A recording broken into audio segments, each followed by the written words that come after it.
Machiavelli for the present. They love your truths. If Machiavelli were alive today, he would operate behind the scenes, using invisibility as his primary tool of power. Out of the spotlight, he would subtly control perceptions and actions without anyone noticing. His primary strategy would be strategic underestimation. In a world that values display, Machiavelli would do the opposite. He would observe discreetly, and only then act, with unexpected and impactful words, spoken with unquestionable authority. A contemporary Machiavelli in a council meeting, for example, would remain silent while others boast. At the right moment, he would present a surgical insight that would redirect the discussion to his own goals. People would see him as quiet or inoffensive. But this underestimation would be his greatest weapon, allowing him to orchestrate everything without being noticed.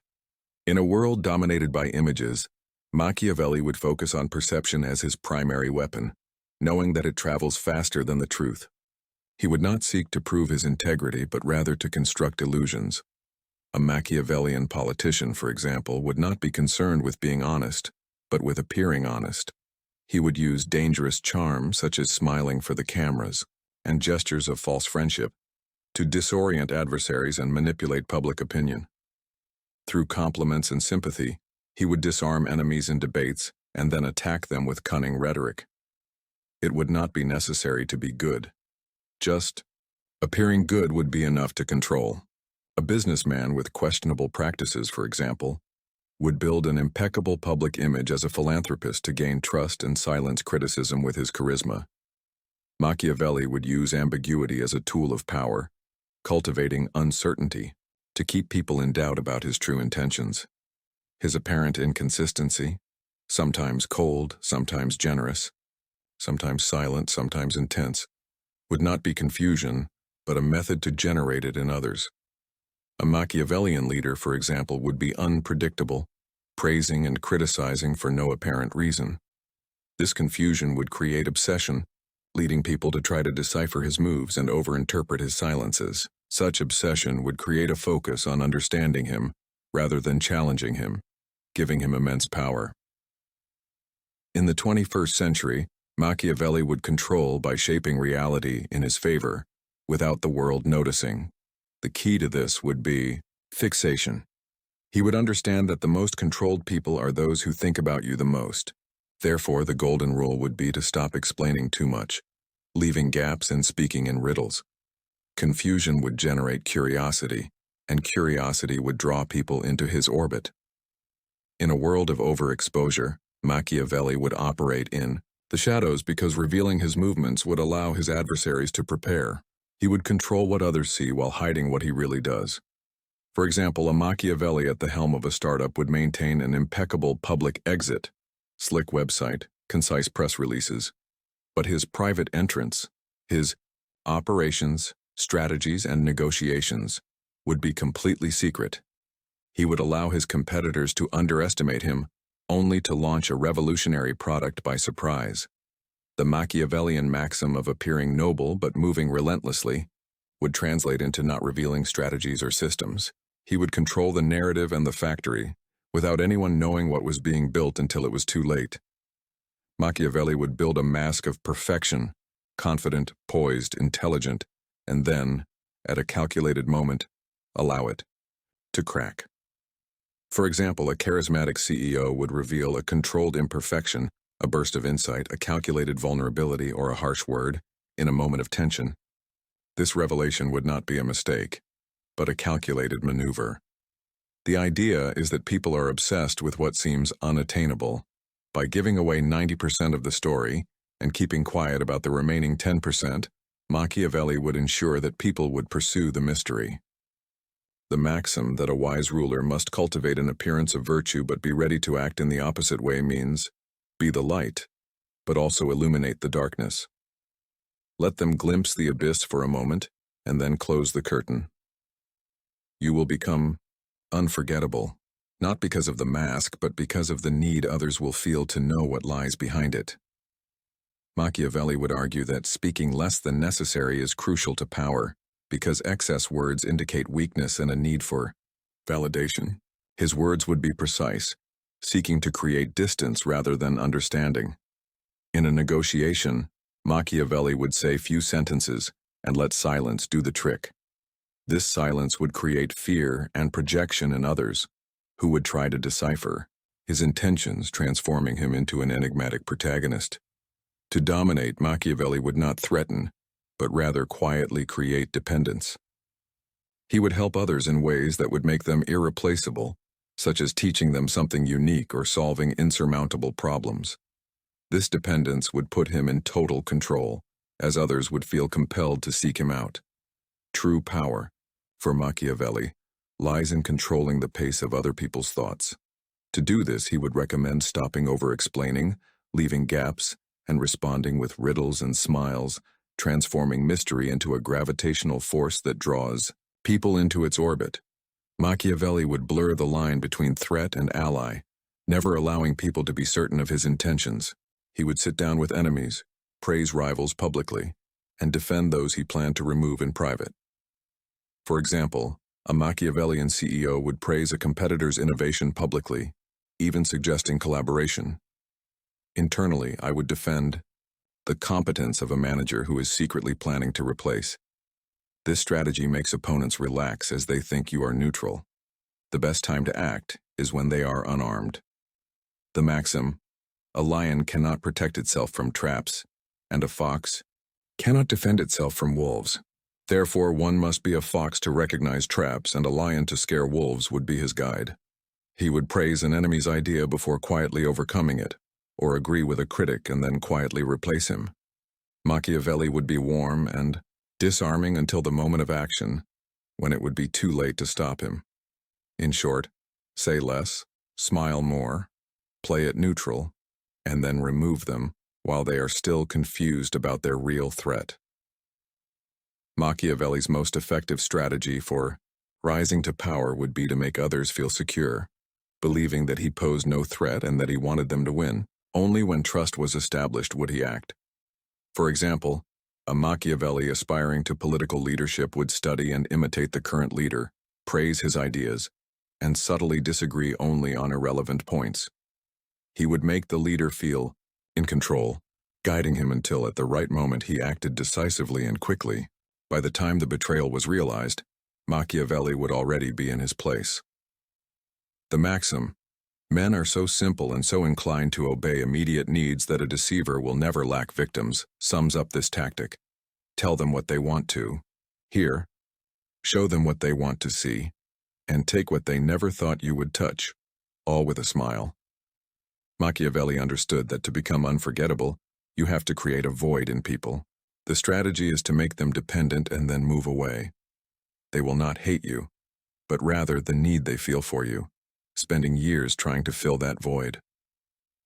A practical example is that of a Machiavellian consultant who becomes indispensable to a company by offering innovative solutions. After getting the company hooked on his expertise, he abruptly leaves. This sudden absence, analogous to a withdrawal, forces the company to feel the pain of the loss, often calling on him again under even more advantageous conditions. Machiavelli knew that men remain honest only out of necessity, and that the absence of what they have become addicted to destroys people more quickly. Machiavelli would turn favors into weapons. He would not offer help to be liked, but to create an advantage. By giving something, he would ensure that the other person would never forget it, creating a psychological imbalance and a sense of indebtedness.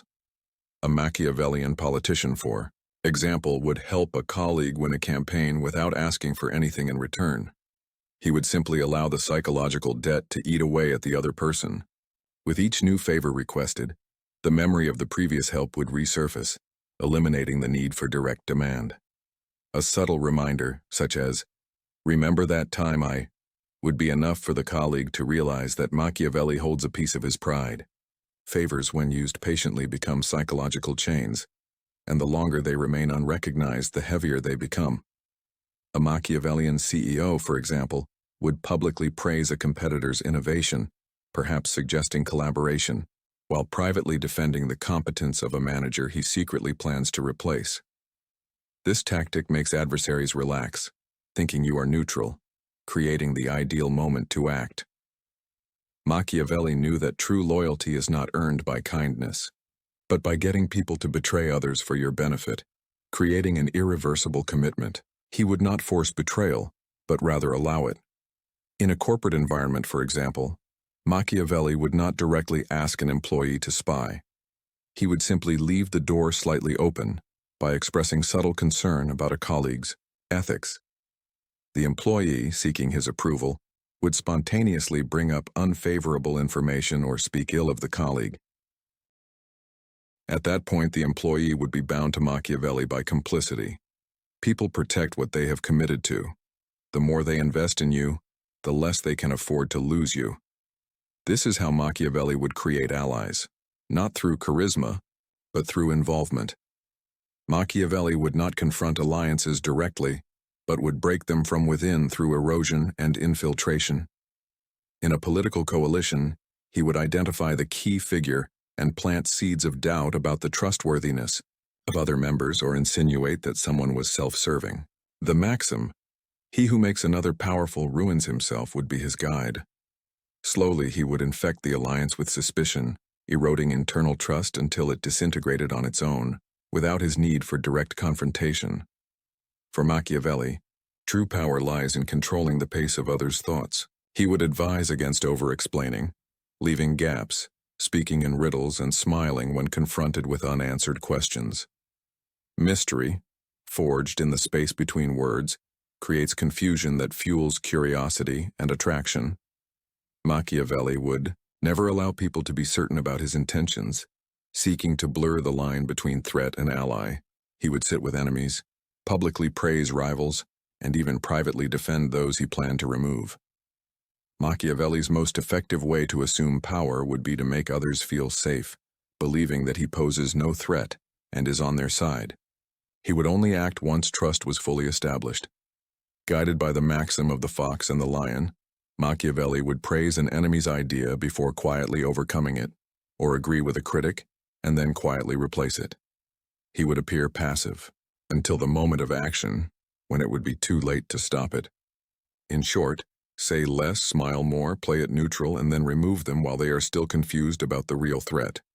For example, a Machiavelli aspiring to political leadership would spend time studying the current leader, imitating his language and praising his ideas, disagreeing only subtly on irrelevant points. He would make the leader feel in control, guiding him until, at the opportune moment, he would act decisively, quickly, and cleanly. By the time the betrayal was realized, Machiavelli would be in his place. The maxim, "Men are so simple and so inclined to obey immediate needs that a deceiver will never lack victims," sums up this tactic. Tell them what they need to hear, show them what they want to see, and take what they never thought you would touch, all while smiling. Machiavelli knew that the key to becoming unforgettable is to create a void in those around you. The strategy is to get people to lean on you and then abruptly withdraw their support. This would not generate hatred, but rather a deep aversion to their own dependence, leading them to try to fill the void for years. An example of this would be a Machiavellian consultant who offers an innovative solution, making himself indispensable to a company. After getting the company hooked on his expertise, he suddenly withdraws, creating a kind of withdrawal. Machiavelli understood that men remain honest only out of necessity. When they are free to act, they are dishonest. The sudden absence of what has become essential destroys people more quickly. The company, now dependent, would feel the pain of the loss and would desperately seek to fill the void, often turning to the consultant again on even more favorable terms. Machiavelli would not offer help to be liked, but rather to create leverage, turning favors into weapons. He would ensure that his assistance would not be forgotten, creating a psychological imbalance in the other person, who would feel indebted. For example, a Machiavellian politician would help a colleague win a campaign without immediately asking for anything in return. He would allow the psychological debt to eat away at the colleague who, with each new favor, would remember the previous help. The politician would not need to collect. The debt itself would do the work. A subtle reminder such as, "Remember that time," would be enough for the colleague to realize that Machiavelli holds a piece of his pride. Favors, when used patiently, become psychological chains that become heavier the longer they remain unrecognized. Machiavelli knew that loyalty is not earned by kindness, but by getting people to compromise for your benefit, allowing them to betray others for you. In a corporate setting, he would not directly ask an employee to spy. Instead, he would leave the door slightly open by expressing subtle concern about a colleague's ethics. The employee, seeking approval, would spontaneously bring up unfavorable information. At this point, the employee would be attached to Machiavelli not out of admiration, but out of complicity. People protect what they have committed to. The more they invest in you, the less they can afford to lose you. This is how Machiavelli would create allies, not through charisma but through involvement. Machiavelli would dismantle alliances not through confrontation but through erosion and infiltration, working from the inside out. He would identify the strongest link in a group and plant seeds of doubt, insinuating that other members were self-serving or untrustworthy. Subtle phrases like, "I heard he said something about you," or "Have you noticed how she never really stands up for you?" would be whispered. Machiavelli would simply say, "I'm not saying anything. Just watch how they act." The maxim, "He who makes another powerful ruins himself," would be his guide. He wouldn't need to destroy the alliance. He would have its members destroy it themselves, letting the fear of betrayal do the work. Once the internal trust is broken, the entire structure collapses without a single blow. Machiavelli would suggest that in order to gain obedience without the person noticing, one must reflect their insecurities back to them, gently and subtly. Not with insults, but with carefully calculated comments that confirm their doubts. For example, to an insecure employee trying to appear confident, Machiavelli might say, "You are really brave, especially for someone who is not used to receiving attention." Or, "You are doing very well even if your confidence does not always show it." These statements generate agreement from the other person's pain, anchoring themselves in their deepest insecurities, but in such a subtle way that they seem supportive. Once you establish yourself as the person who understands them, they will latch on and begin to move under your emotional gravity. Machiavelli understood that fear and insecurity are more effective than threats because threats trigger defenses, while insecurity opens an internal door. Once inside, you become the only voice they trust. In any ruthless action, Machiavelli always followed one golden rule: never be the one holding the knife, that is, letting others do the dirty work. He orchestrated outcomes, whispered ideas, and influenced decisions, but he never put himself in the spotlight.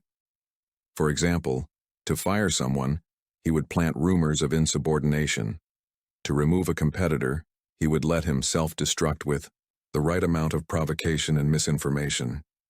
In chaotic situations that benefited him, he would feed both sides of a conflict with biased information and then stand back, watching his pawns do the work. In this way, he kept his image intact while the desired results materialized, without ever getting his hands dirty directly. Machiavelli would advocate strategic unpredictability, using it only when necessary to avoid manipulation. Predictability allows others to control their reactions and exploit their weaknesses. For Machiavelli, true power lies in controlling the pace of other people's thoughts. To do this, he recommended stopping over-explaining, leaving gaps, speaking in riddles, and smiling when faced with unanswered questions. Mystery, forged in the space between words, creates confusion that fuels curiosity and gravitational attraction. Machiavelli would believe that the most powerful person in any environment is the one who says nothing and observes everything, because silence is a weapon disguised as passivity. In a world of constant digital noise, he would win by becoming the only person who does not transmit, leaving others to choke on the emptiness. He would use silence as a tactic. When insulted, he would not react. When questioned on a controversial subject, he would smile and let the other person speak. When emotionally provoked, he would remain silent. This silence would force the other person to speak more, revealing their doubts, intentions, and weaknesses. Machiavelli would not need to interrogate. The person would tell everything to fill the void. The maxim, "Never try to conquer by force what can be conquered by deception," reflects that silence is the most elegant form of deception. Machiavelli would never be erratic. but he would choose to be unpredictable at critical moments to avoid manipulation. Predictability allows adversaries to control the pace, plan provocations, and take advantage of nobility. For example, a leader who needs to keep his team alert may sometimes forgive a mistake, and sometimes disappear after a similar mistake. Sometimes he speaks openly, sometimes he lets the team drown in silence when they seek guidance, or he watches them implode in a project without intervening. This indecipherability generates fear, not out of aggression, but because they cannot prepare for what will come. Machiavelli knew that men are driven by either love or fear, and that fear is born of uncertainty. The one who cannot be predicted is the one for whom one cannot prepare. Furthermore, for psychological mastery, Machiavelli would make his presence felt even in his absence. He would become the standard and reference point, the shadow in every conversation. For example, a Machiavellian manager, even in his absence, would cause his subordinates to question their choices based on past corrections, or to compare others to him. This impression of presence would be so powerful that even when he was away, others would still play by his rules, without him having to confront them directly or fire them. Machiavelli would never use direct threats, because they generate resistance. Instead, he would let fear do the work, allowing others to question their capabilities. This doubt and psychological pressure would be more damaging than any words. In practice, he would not say, "I could expose you," but would pause and watch. The person squirm in discomfort as he lied. He would not say, "I will ruin your chances," but would make a phone call and remain silent, letting the other person imagine the worst. He wouldn't say, "You're done," but simply disappear, leaving them in a panic about what he was up to. For Machiavelli, fear based on imagination is more powerful than fear based on information. Because people fear what you might do, they will strive to gain your approval to avoid finding out. Machiavelli did not believe in quick retaliation, but rather in delaying revenge until the moment was devastating.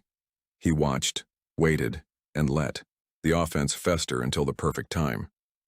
His maxim was, "Injuries should be inflicted all at once so that the taste of their evils will be less.